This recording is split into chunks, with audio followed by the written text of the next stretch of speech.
Today I thought I'd show you a lab that is very inexpensive. You can use it at the beginning of the school year to teach the scientific method over in your junior unit on plants. Get some marigolds. Here they are. You can take the seeds off of them, and inside here are the seeds.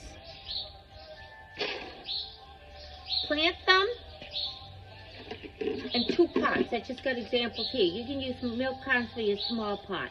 Put the same amount of soil in proportion to the pot, same amount of water, sunlight, everything. Your variable is going to be the size of the pot. Have students predict which pot they think will grow the flowers first. Spoiler alert, the smaller pot will grow the flowers first because the plant is using its energy to grow flowers. The larger pot, the plant is using its energy to grow bigger. Please hit the like button and subscribe. This is how us YouTubers get paid.